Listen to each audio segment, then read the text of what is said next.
In a Newsfirst exclusive, Dr. Chris Nonis, Sri Lanka's High Commissioner to the United Kingdom, says that as a diplomat he would refrain from commenting on the recent incident that had led to much controversy.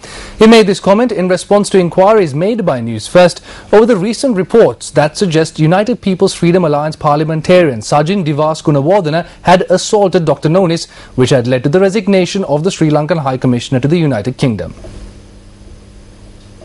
Speaking to Newsfirst, Dr. Nonis said that the incident which led to much controversy is a known affair and refrained to comment. He said, quote, "As a diplomat, I cannot comment on the matter. I appreciate the efforts made by Newsfirst to look into this issue," unquote. Meanwhile, in Colombo, Venerable Madhulwave Sobutathera, addressing a media briefing, also commented on the alleged incident that Dr. Nonis had to undergo. A parliamentarian assaults a British High Commissioner in public. The cabinet spokesperson accepts this.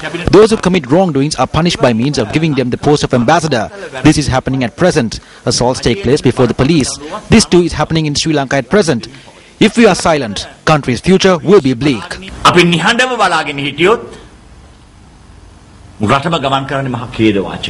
Chris Nonis මහකොමසාරිස්තුමා වෛද්‍යාචාර්යතුමා යම්කිසි Dr. Chris Nonis had made an official complaint to the Ministry of External Affairs stating that he was assaulted.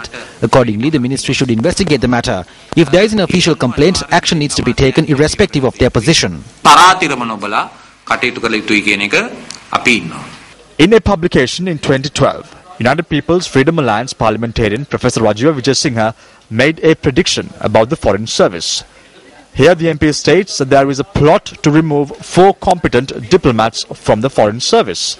The name of Dr. Chris Nonis was on this list. Professor Rajiv Vijayasinghe, you write a blog, you write a posting on the web titled Intrigues by the Ministry of External Affairs, and you somewhat predict the future of the Foreign Service in Sri Lanka. What was going on in your head when you wrote this article? To me, the decline of Sri Lanka began in 2010. Till then, we had a very good reputation. But I don't know if you remember when the president had basically to leave England with his tail between his legs, which was appalling. He went to address the Oxford Union, which was a stupid thing for a president to do twice. He was advised against it by our then High Commissioner. Mr. Amsa, the deputy, advised against this.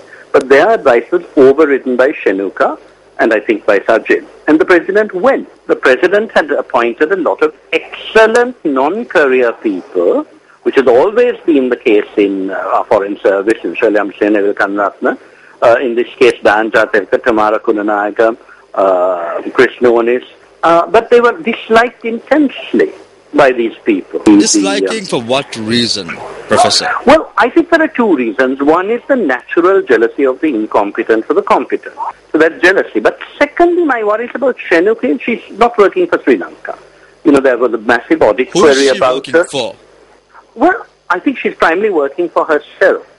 But she will use any tool to hand. Now, this lady is actually clearly not interested in Sri Lanka or in the president.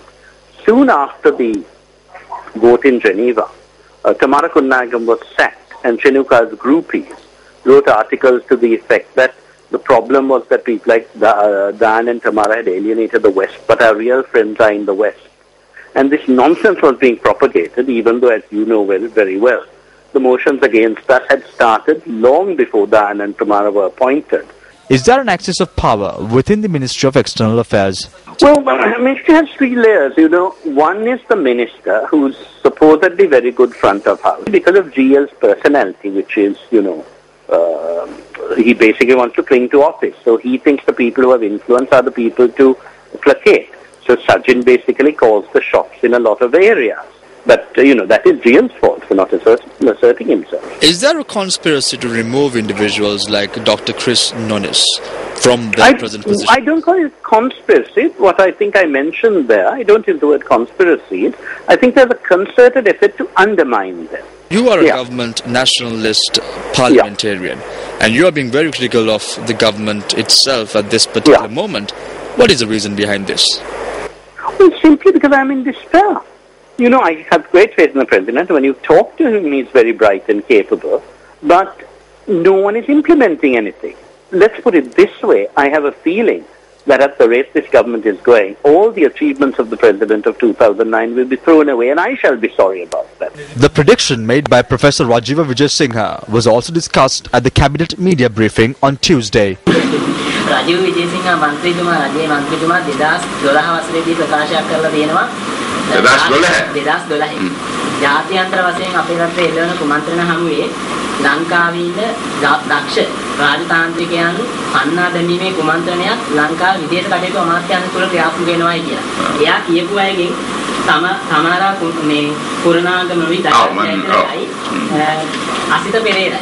මේ තුන් දෙනාම මේ වෙනකොට රාජතාන්ත්‍රික සේවාවෙන් ඉවත් වෙලා ඉවරයි. ඊළඟට එයාගේ එක්කෙනෙක් දැන් ඉවත් වුණේ නැහැ. එක්කෙනෙක් අභාවයට පත් අසිත පෙරේරා නැතුව. යා ඉවත් වෙලා ඉතාලියෙන් ඉඳලා ආවට පස්සේ අභාවයට ගියේ නේ. නෑ ඉතාලියෙන් ඉඳන් ආව ඇවිල්ලා එතකොටත් රාජ්‍ය විදේශ සේවයේ හිටියා. ඒ කියන්නේ ඉතාලියෙන් ඉඳලා මෙහෙට ආවේ ඉන්දියද? කොහෙද? ඉතාලියේ ඉඳලා මේ ලංකාවට ඇවිල්ලා හිටියේ රාජ්‍ය සේවාවේ ඉඳින්ම. එතකොට අයින් කළා තිබ්බනේ. අයින් කළා තියුණේ නැහැ. ඒ කියන්නේ නැති වෙනකොට අයින් කළා තියුණේ නැහැ. නෑ. අනතුම වගකීමෙන්ද කියන්නේ? ඔව් අයින් කළා තිබ්බේ නැහැ. ඒ වෙනකොටත් රාජ්‍ය සේවයේ විදේශ කටයුතු අමාත්‍යාංශ නෙමෙයි රාජ්‍ය සේවයේ හිටියා. ඒක තමයි මම කියන්නේ විදේශයේ. විදේශ සේවයේ හිටියේ නෑ වෙනකොට රාජ්‍ය සේවයේ හිටියා. එතුමා කන්සල්ටන්ට් කෙනෙක් හැටියට හිටියා. හරි. අනතුම එයාගේ ලිස්ට් එකේ තියුණා මේ ක්‍රිස් නොරිස් මහත්මයා ගැන එතුමාගේ ලිස්ට් එකේ තියුණා. කාගේ ලිස්ට් එකේ? රජීව විජේසිංහ මහත්මයාගේ. රජීව විජේසිංහ 2012 නේ මම හිතන්නේ මට අත් වශයෙන්ම තේරුම් ගන්න අමාරුයි මොකක්ද කියන්නේ සොයා බලන්නයි කියන්නේ රජයේ සේවයෙන් ඉවත් වීම මේ විදේශ සේවාවෙන් ඉවත් වීම සම්බන්ධවද කොහෙලා බලන්න රාජතාන්ත්‍රික සේවාව විදේශ සේවාව මේ තානාපති කාර්යාලවල ඒක ඉතින් ඒක එතුමන්ලගේ තියෙන කැමැත්තක් නැත්නම් ඒ කියන්නේ මේ කට්ටියම එයාලගේ කැමැත්තක් නැත්නම් මතද අයින් මම හිතන්නේ මම දන්නේ නැහැ ඒක ඉතින් මම විශ්වාස කරන්නේ නැතුව රජයේ බල ඒක විදේශ සමහරක් විට නොයෙකුත් හේතුන් වෙන්න පුළුවන්. There may be many reasons. Incompetency. Two of the names you mentioned, they may have been recalled because of the incidents that unfolded during terrorism. This is not the first time such incidents had taken place. I am referring to the recalling of diplomats. Many diplomats have been recalled.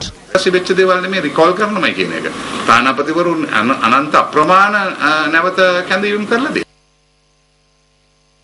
I mean, it's all sounded quite crazy because I don't think any of us were recalled. I certainly wasn't recalled. I served out my term in Geneva, produced a success for Sri Lanka. The president wanted me to stay on for another year. Foreign Secretary Dr. Palita Kohana sent me a letter giving me an extension which I didn't ask for another year. And then suddenly it was rescinded and basically I was sacked. That had nothing to do with terrorism. And then I was called back to serve in Paris when I was at a think tank in Singapore, and I served out my 2 years.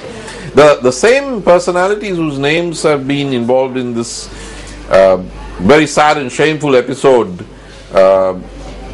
about High Commissioner Nonis, they started a campaign against me when I was in France, and even sent me an official letter from the Foreign Ministry saying that I had whitewashed the embassy when Professor GLP was visiting, and that there was that I had done something against the law. But I went on the offensive in the media, and then I was called for consultations to Sri Lanka, and basically I was told not to counterattack in the media. I don't know whether anyone was recalled, and certainly if there was anything to do with terrorism, surely we should have known about it, and the country should be told about it. And why hasn't it been said or known for all these years? This is ridiculous.